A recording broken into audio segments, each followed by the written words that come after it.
Mm, mm, mm, mm, mm, mm.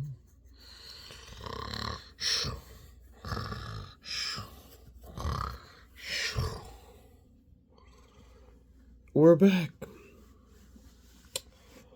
I very much wanted to do the 7th video when I got back down the mountain. But something in the flow, I don't know, it wasn't the flow. I think I was resisting it. I guess I had to sleep on it. But here we are.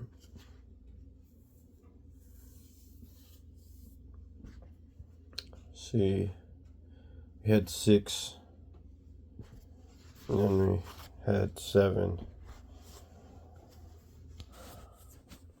And maybe we'll do something with 8 is the balance somehow.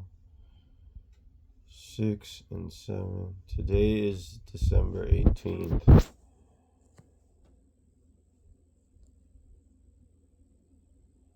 Because in my mind, from the 16th to the 17th is like midway of the month. I mean, the 16th specifically is. But to the 1st, the night after the 16th, like midnight between the 16th and the 17th is like midway. The peak of December. And then now we have a few days between the peak of December and the peak of darkness being the solstice, and there's a new moon, which is a peak of the absence of the moon, and then 7 is the beginning of returning to the light, return of the moon,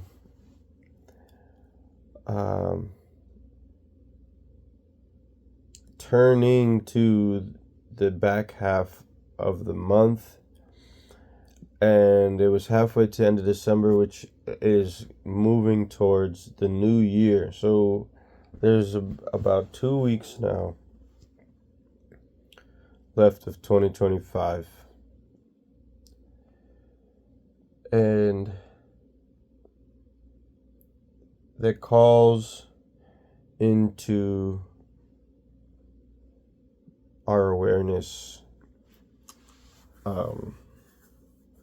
review of the year, and I touched on where that cross came from as like part of my review of the year. And before we review the year, I'm gonna review yesterday, and then we're gonna go, I guess we'll go backwards is the kind of the way that I'm thinking, because we go up the mountain, you start from the bottom, you work your way up. When you get to the top, you gotta work your way back down, and that's the gradual progress. That I was talking about.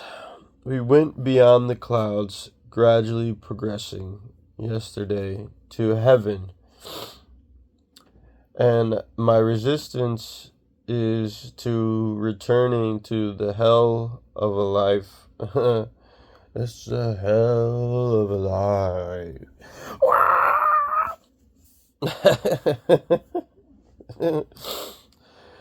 And just, I mean, really, it's more my headspace than my life was, especially. I mean, things in my external reality have gotten a lot easier. But I just wanted to touch on what I felt I left out yesterday about the number 6, especially because in numerology, every number has meaning. And number 6 refers to nurturing, responsibility, love, family, and service. Number 6 life path is the ultimate caregiver, and in occupations are oftentimes found in healing and teaching, focus on beauty and luxury and compassion, which for myself I see a lot of what's important for me in that number. And I touched on responsibility, and I've talked about responsibility a lot, and it's interesting because I feel like those were focuses of mine that I liked to put my effort towards, but the year pushed me into 7. It's so crazy. This year it's been a 6-7 for me.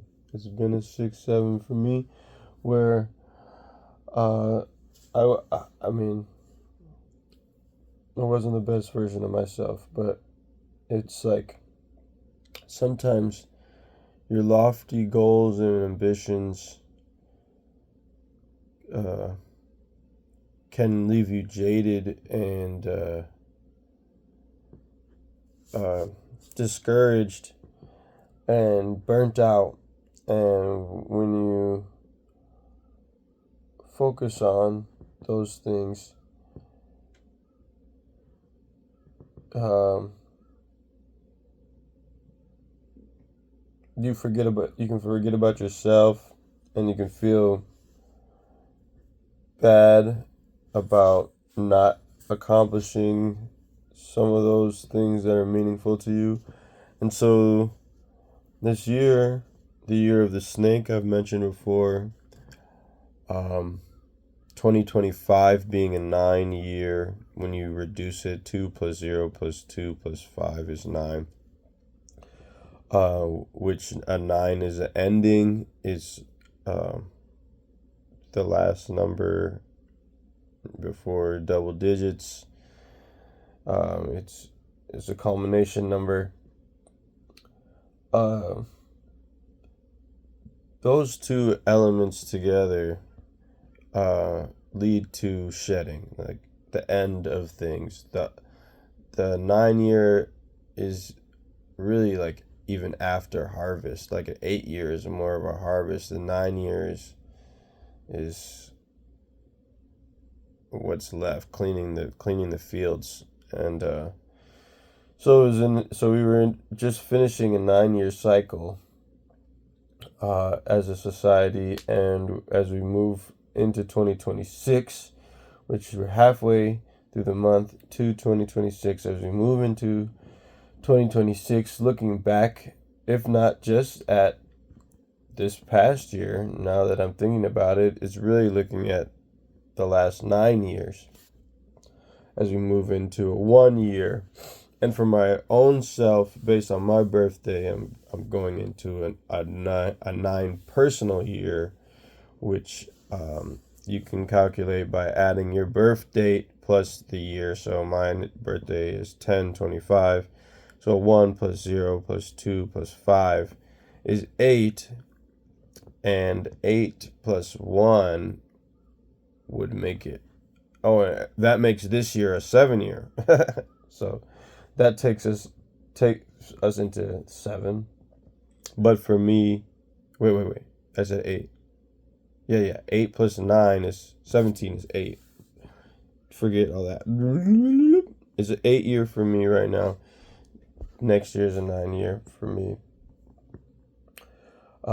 In the 1 year, but we're moving into the year of the horse, and it's a fire horse. So next year will be rapid movement, especially in comparison to this year, where it might have been fits and starts.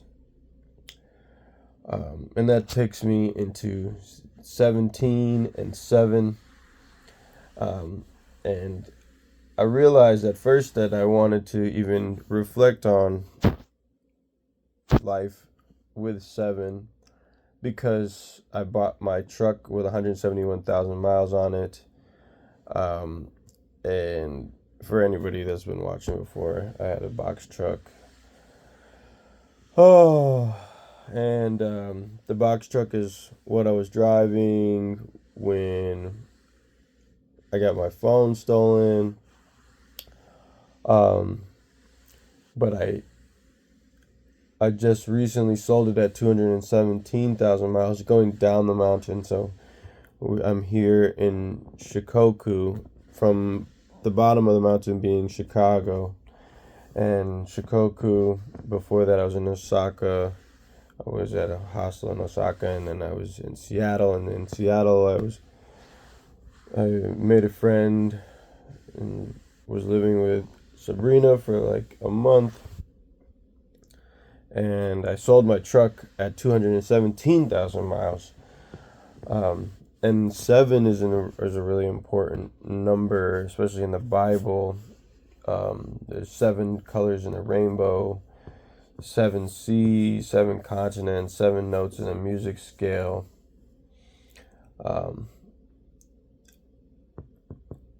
And so 7 is seen as a completion number as well. It symbolizes the seeker of truth, representing deep thinking, intuition, wisdom, spirituality and analysis, uncovering hidden knowledge and life mysteries, and seen in nature's completeness. And there's so many references to 7 in the Bible and having to do with complete as well. And it's talking about the perfection of creation and the completeness, and not having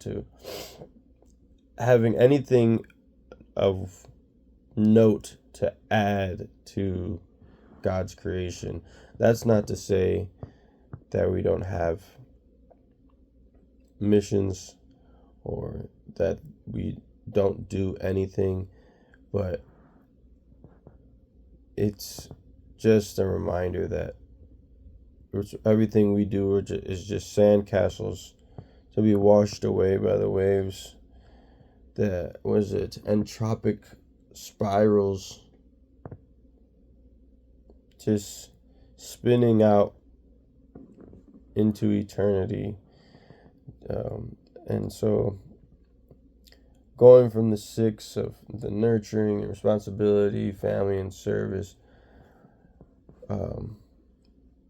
that was the burden, not a burden, but just the weight of that. And then coming back down the mountain is the reflection on the times before, the analysis, researching life, struggle with the material world concerns, just going inward.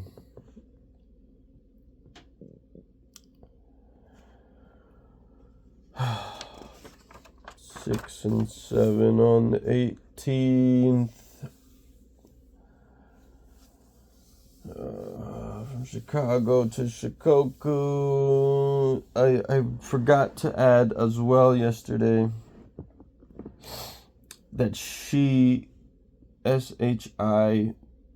used for the number 4, can also mean city as well as death. And for so death for city, city for death, for city, death for death, city for city, death for shitty death. It's been a death. It's been an ending. And working my way back down the mountain from Seattle, I was in Oregon and California, came through Las Vegas and Colorado, stayed with friends and family in Colorado, Kansas, good friend Julian, if you ever see this, thank you for putting us up.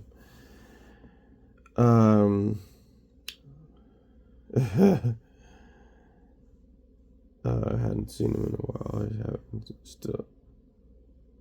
Anyway, this is getting bogged down in the details. I'm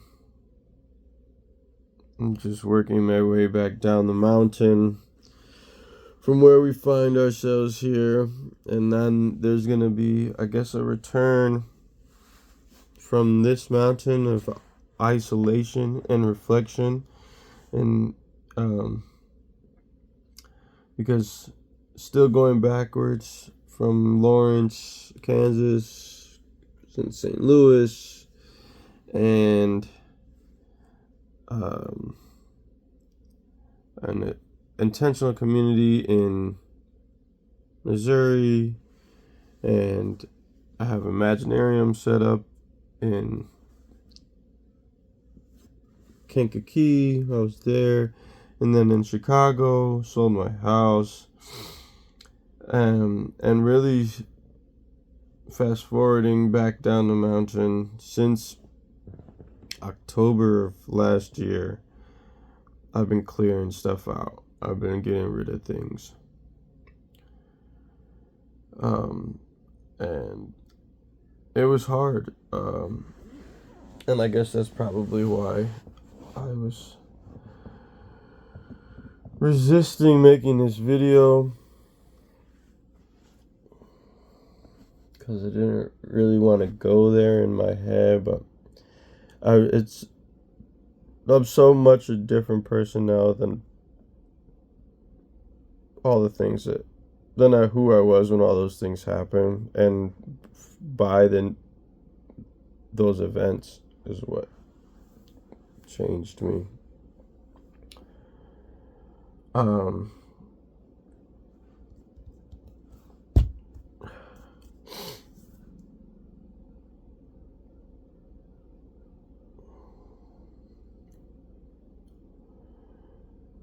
Yeah, it's been a lot of energy towards letting go.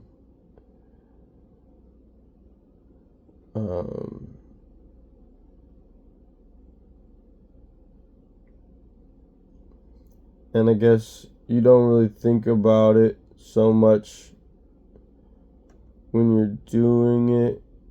You just feel like you're not doing enough, but shedding takes a lot of energy. Snakes don't eat while they're shedding.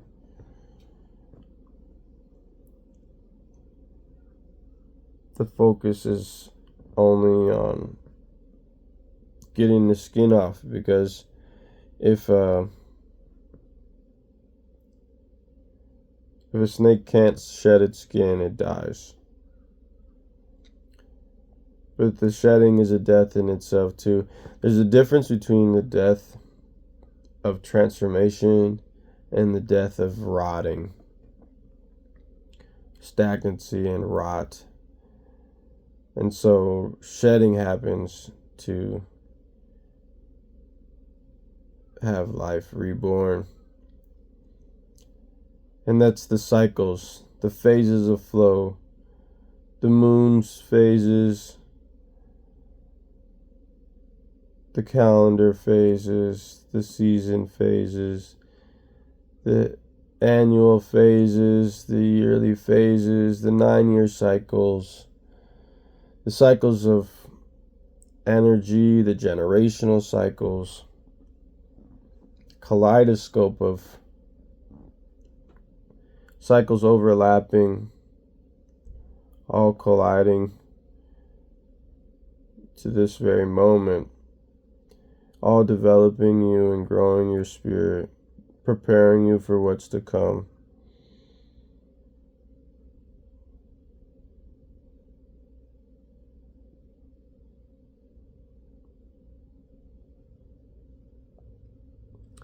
And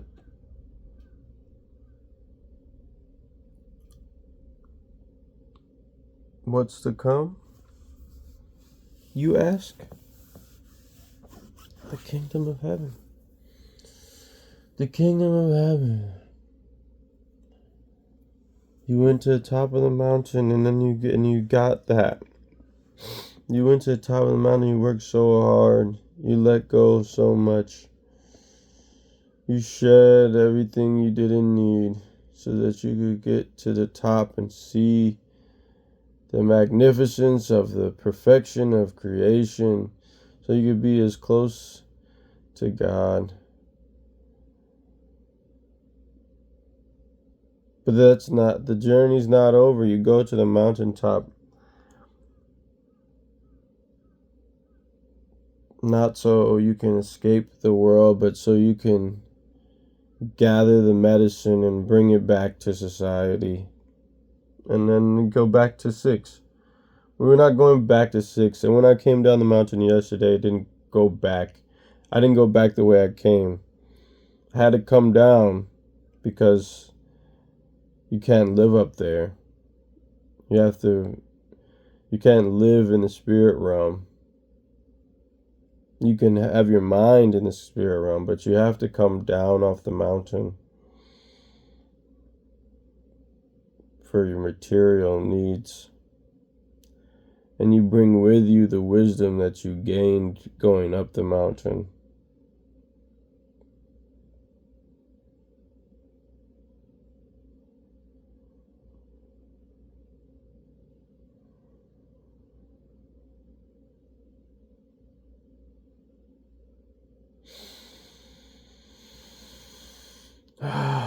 And so that's the 7, introspection.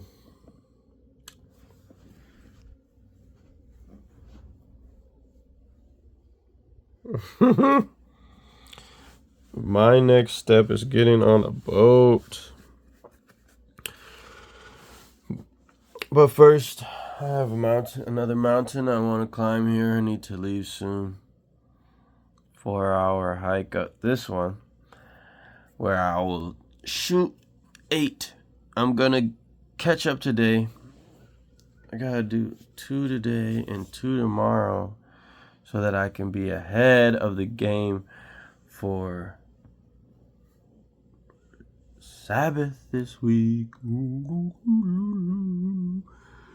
Sabbath, I'm excited. Gotta get ready for Sabbath.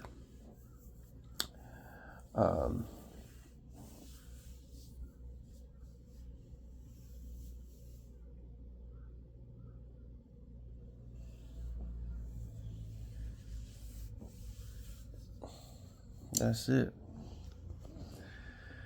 That's it. We did it. Congratulations. I know it's been hard. And if anybody's watched this, you know it's been hard for me. But I am better for it. And I'm excited to see what comes next. And we're going to think about it on this walk up this mountain. Although thinking is actually not my... I just got to get off. I'll just keep on going. Backing out.